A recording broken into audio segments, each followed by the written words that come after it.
1971 সালের 16 ডিসেম্বর, মাত্র 9 মাসে একটা পুরো দেশ ভেঙে দুই টুকরো হয়ে গেল। 30 লক্ষ মানুষ মারা গেল, 2 লক্ষ নারী নির্যাতনের শিকার হলো, আর 1 কোটি মানুষ দেশ ছেড়ে পালালো। কিন্তু জানেন কি, এই পুরো যুদ্ধ শুরু হয়েছিল একটা ভাষাকে কেন্দ্র করে।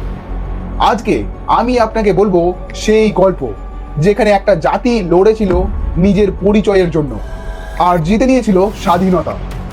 নমস্কার বন্ধুরা, আজকের ভিডিও হতে চলেছে ইতিহাসের সবচেয়ে গুরুত্বপূর্ণ একটা অধ্যায়। কারণ আজ আমরা জানবো কিভাবে একটা দেশ জন্ম নিয়েছিল, কিভাবে লক্ষ লক্ষ মানুষ শহীদ হয়েছিল, কিভাবে বাংলাদেশ স্বাধীন হয়েছিল। আর এই গল্পটা শুধু ইতিহাস না, এটা সাহস, ত্যাগ আর মুক্তির গল্প। আজ আপনি জানবেন কেন পূর্ব পাকিস্তান আর পশ্চিম পাকিস্তান এক থাকতে পারেনি, কিভাবে ভাষা আন্দোলন থেকে মুক্তিযুদ্ধ পর্যন্ত পৌঁছালো, আর কিভাবে মাত্র 9 মাসে পাকিস্তান হেরে গেল আর জন্ম নিল বাংলাদেশ। শেষ পর্যন্ত ভিডিওটা দেখবেন, কারণ শেষে আমি বলবো এমন একটা সত্য যা আপনার চোখে জল এনে দেবে। 1947 সালে যখন ভারত পাকিস্তান ভাগ হলো, পাকিস্তান তৈরি হলো দুই টুকরোয়। পশ্চিম পাকিস্তান মানে আজকের পাকিস্তান, আর পূর্ব পাকিস্তান মানে আজকের বাংলাদেশ। এই দুই অংশের মাঝে দূরত্ব ছিল প্রায় 1700 কিলোমিটার। মাঝখানে পুরো ভারত। কিন্তু শুধু দূরত্ব না, পার্থক্য ছিল আরো অনেক কিছুতে। ভাষা আলাদা, পূর্বে বাংলা বলা হতো আর পশ্চিমে উর্দু। সংস্কৃতি আলাদা, পূর্বে বাংলা সংস্কৃতি আর পশ্চিমে পাঞ্জাবি আর পশতুন সংস্কৃতি। খাবার আলাদা, পোশাক আলাদা, জীবনযাত্রা আলাদা। একমাত্র মিল ছিল, সে হলো ধর্ম। দুই জায়গায় মুসলিম সংখ্যাগরিষ্ঠ, কিন্তু শুধু কি ধর্ম দিয়ে একটা দেশ চালানো যায়? আর এই সত্যটা পাকিস্তান বুঝতে পেরেছিল অনেক দেরিতে। পাকিস্তান তৈরির পর থেকেই শুরু হয় বৈষম্য। পূর্ব পাকিস্তানে বাস করত দেশের 56% মানুষ, কিন্তু ক্ষমতা ছিল পশ্চিমের হাতে। রাজধানী করাচি, পরে ইসলামাবাদ, দুটোই পশ্চিমে। সেনাবাহিনীতে 95% অফিসার পশ্চিম পাকিস্তানের। সরকারি চাকরিতে, শিক্ষায়, ব্যবসায়, সব জায়গায় পশ্চিম পাকিস্তানের দাপট। আর সবচেয়ে বড় শোষণ ছিল অর্থনৈতিক। পূর্ব পাকিস্তান মানে বাংলাদেশ থেকে রপ্তানি হতো পাট, আর সেই টাকার আয় 70% চলে যেত পশ্চিমে। কিন্তু উন্নয়ন বাজেটের সময় মাত্র 25% আসতো পূর্বে। মানে পূর্ব পাকিস্তান টাকা দিচ্ছে, কিন্তু পশ্চিম পাকিস্তান খরচ করছে। আর এর থেকেও খারাপ ব্যাপারটা হলো, পশ্চিম পাকিস্তানিরা পূর্ব পাকিস্তানিদের নিচু নজরে দেখত। তারা বাঙালিদের বলতো অত্যন্ত খারাপ, জঘন্য। আর এই অপমান, এই শোষণ বাঙালিদের মনে জমতে থাকলো।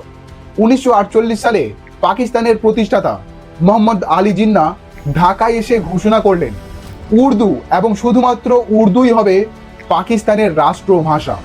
কিন্তু পূর্ব পাকিস্তানের মানুষ বলে বাংলা, উর্দু তাদের ভাষা না। আর এটা ছিল সরাসরি বাঙালি পরিচয়ের উপর আঘাত, আর বাঙালিরা এটা মেনে নেয়নি। 1952 সালের 21শে ফেব্রুয়ারি ঢাকা বিশ্ববিদ্যালয়ের ছাত্ররা মিছিল বের করলো। তারা দাবি করলো বাংলাকেও রাষ্ট্রভাষা করতে হবে। কিন্তু পাকিস্তানি পুলিশ গুলি চালালো তাদের উপর।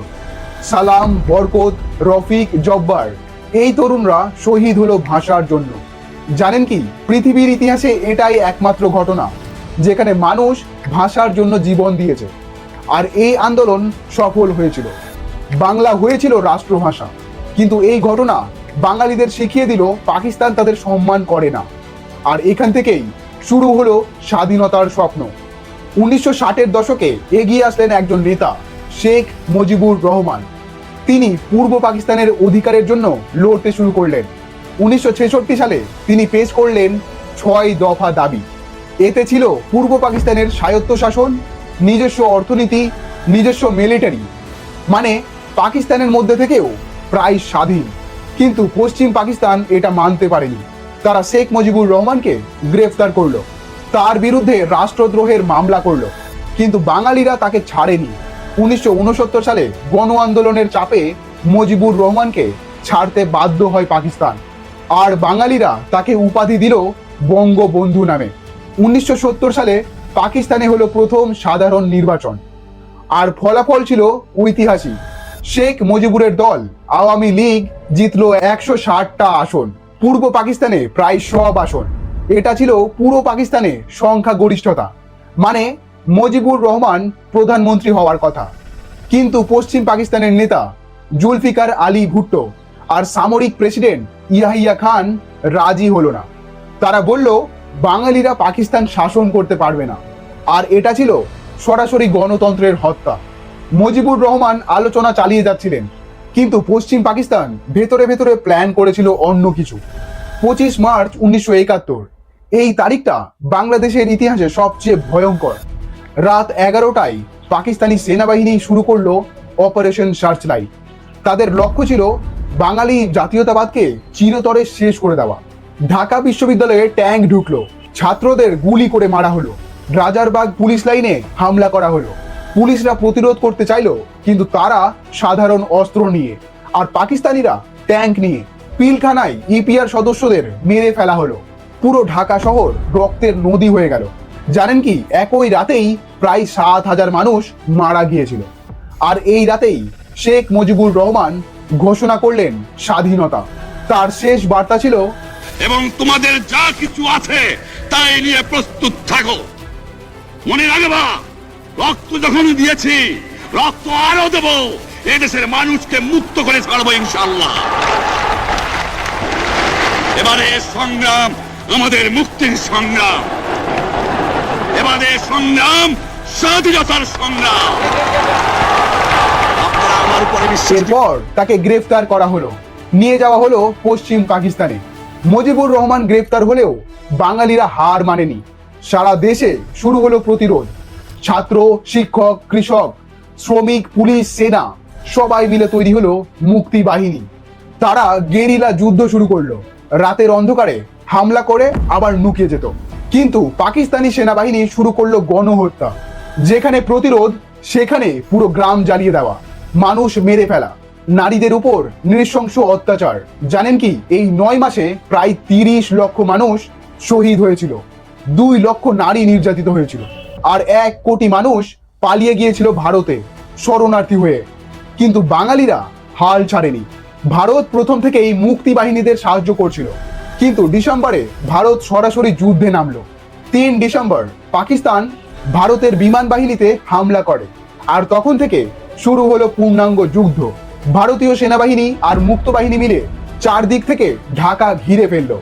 পাকিস্তানি সেনারা বুঝে গেল তারা হেরে যাচ্ছে, আর 16 ডিসেম্বর 1971 ঢাকার রেস কোর্স ময়দানে পাকিস্তানি জেনারেল নিয়াজি আত্মসমর্পণের দলিলে সই করলেন।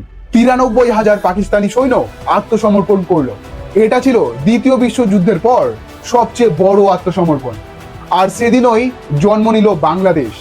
যুদ্ধ শেষ হলেও শেখ মুজিবুর রহমান তখনও পাকিস্তানের জেলে, কিন্তু আন্তর্জাতিক চাপে পাকিস্তান তাকে ছেড়ে দিতে বাধ্য হলো।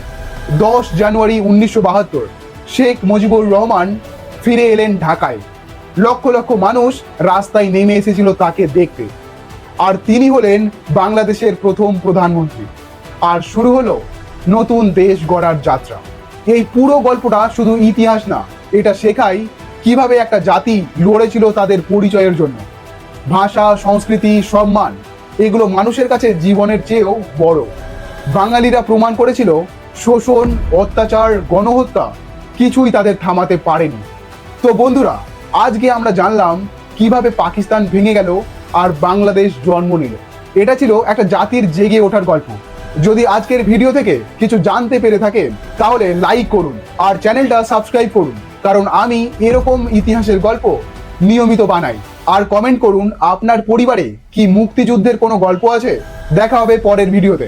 ততক্ষণ খুব ভালো থাকবেন। ধন্যবাদ।